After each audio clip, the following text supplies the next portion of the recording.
जय हिंद दोस्तों, उम्मीद करता हूँ आप सब बच्चों को दोस्तों लोन रिकवरी हेल्प में सभी का स्वागत करता हूँ। दोस्तों आज हम बात करेंगे नेशनल लोक अदालत के बारे में। अगर आपके पास किसी भी तरह का कोई लोन चल रहा है, बिजली का बिल आपका बहुत ज़्यादा आया हुआ है, या तमाम तरीके कोई ज़मीनी विवाद चल रहा है, या फिर आपको कोई ट्रैफिक चालान कटा हुआ है, तो तमाम तरीके से लोगों के क्वेश्चन आ रहे थे, सर मेरे पास लोक अदालत का नोटिस आया हुआ, क्या मुझे जाना चाहिए या नहीं जाना चाहिए। सबसे पहले हम बात करते हैं कि ये लोक अदालत होती क्या चीज़ है। ये नेशनल लोक अदालत होती है जो कि वर्ष में 4 बार लगती है, जिसका इस बार समय है 9 मई 2026।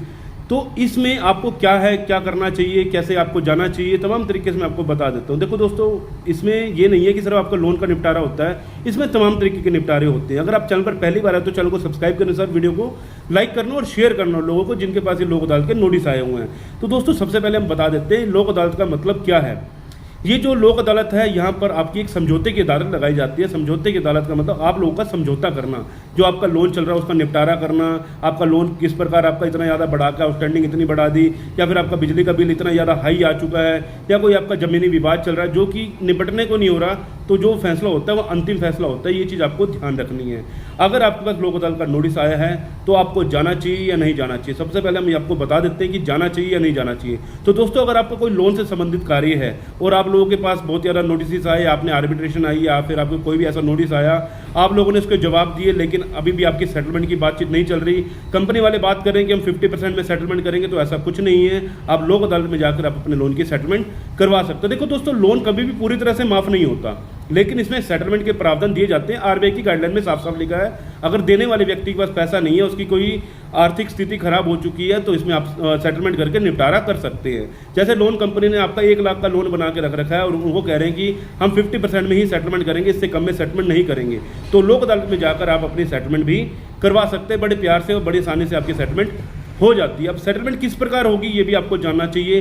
देखो दोस्तों, पहली बात यह है, अगर आपको लोक अदालत का नोटिस आया है तो ही आपको जाना है लोक अदालत में।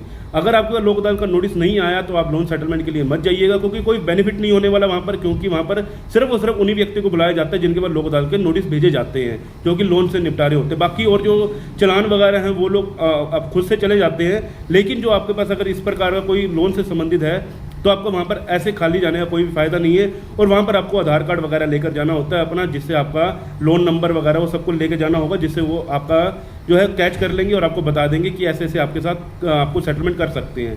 लेकिन अब लोग ये पूछ रहे हैं, अगर मैं ना जाऊँ तो क्या होगा। देखो दोस्तों, बहुत सारे लोगों के मन में एक डर है, अगर नहीं जाऊंगा तो क्या मुझे जेल तो नहीं हो जाएगी, अगर मैं चला जाऊंगा वहां पर तो सीधा मुझे जेल में तो नहीं डाल देंगे। तमाम तरीके से आप लोगों के मन में एक डर बना हुआ है। तो दोस्तों ये समझौते की अदालत है, आप जा रहे हैं, आपके पास पैसा है तो आप सेटलमेंट के लिए जा सकते हैं। अगर आपके पास पैसा ही नहीं है तो सेटलमेंट का भी कोई ऐसा नहीं है कि आपको सेटलमेंट वहाँ पर ही करवानी है, नहीं तो आपके रिकवरी वाले या फिर रिकवरी एजेंसी वाले भी सेटलमेंट करवा कर दे देते हैं।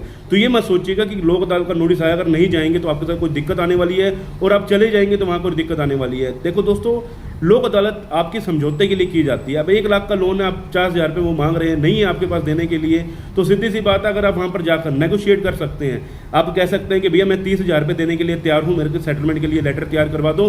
तो वहाँ पर एक चीज़ आपको ध्यान रखनी है, अगर आप वहाँ पर जाकर आपने 30,000 का ऑफर उनको कह दिया, उन्होंने मान लिया, तो वो अंतिम फैसला होगा।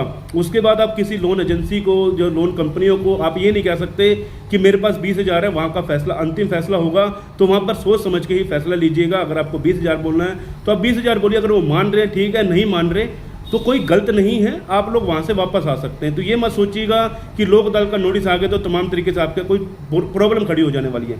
प्रॉब्लम कुछ नहीं है, आप लोगों के लिए समझौते की अदालत रखी जाती है, वर्ष में 4 बार रखी जाती है, इस बार 9 मई 2026 को लगने वाली है। अगर आपके पास पैसा है तो आप लोक अदालत चले जाइएगा, अपनी लोन की सेटलमेंट करवा के आप घर आ जाइएगा, आपका पास लेटर मिल जाएगा, ऑन दी स्पॉट सेटलमेंट कर सकते हैं, नहीं तो आप उनसे लेटर लेकर आप उसकी सेटलमेंट कर सकते हो। एक डेट दे देंगे, उस डेट पर अपना लोन को क्लियर कर दीजिएगा, अगर पैसा है तो। नहीं है, घर बैठिए, आप लोन के सेटलमेंट के लिए कंपनी को मेल कीजिए या फिर किसी एक्सपर्ट से जुड़ के आप सेटलमेंट की बात भी कर सकते हैं। तो ये मत सोचिएगा कि लोक अदालत का नोटिस आ गया तो आपको कोई जेल में डाल देंगे, तमाम तरीके से वो लोग डरे हुए थे। तो डरने की जरूरत नहीं है, पैसा है तो जाइए, नहीं है तो टेंशन मत लीजिए। तमाम तरीके से बहुत लोग परेशान थे, इसलिए मैंने सोचा एक छोटी सी वीडियो आप लोगों के लिए बना देता हूँ। उम्मीद करता हूँ जानकारी आपको पसंद आई होगी। मिलता हूँ किसी और इन्फॉर्मेटिव वीडियो के साथ। जय हिंद, जय भारत।